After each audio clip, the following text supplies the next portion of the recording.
ورحمۃ اللہ وبرکاتہ نحمدہ ونصلی علی رسولہ الکریم اما بعد۔ ہندوستان کو کس نے آزاد کیا؟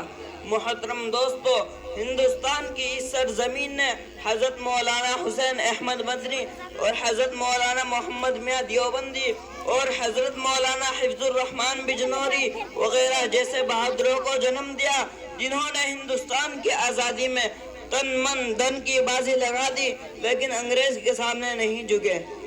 حضرت مولانا حسین مدنی سے انگریز نے کہا تھا کہ کیا تم نے یہ فتویٰ دیا ہے کہ انگریز کی فوج میں بھرتی ہونا حرام ہے؟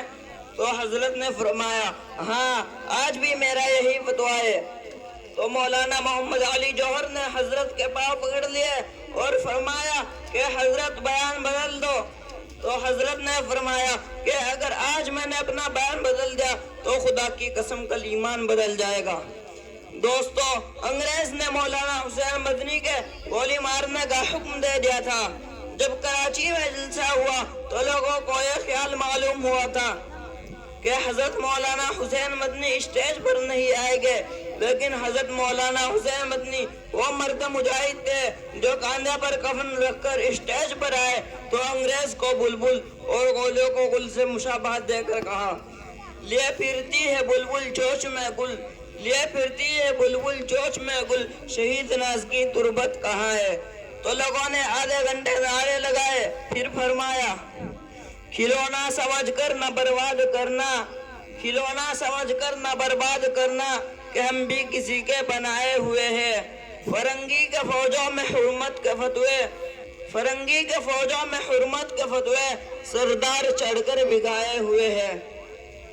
شجر آزادی کو خودے کے سینچا، شجر آزادی کو خودے کے سینچا، پھل اس کے پکنے کو آئے ہوئے ہیں۔ یہ شیخ الاسلام حضرت مولانا حسین مدنی جب مالٹا کی جیل میں تھے تو گھر کے 19 افراد کے انتقال کی خبر ایک خط سے ملی، تو ایک شاعر اپنے والد کو لکھا، مصائب میں الجھ کر مسکرانا میری فطرت ہے، مصائب میں الجھ کر مسکرانا میری فطرت ہے، مجھے ناکامیوں پہ اشک برسانا نہیں آتا۔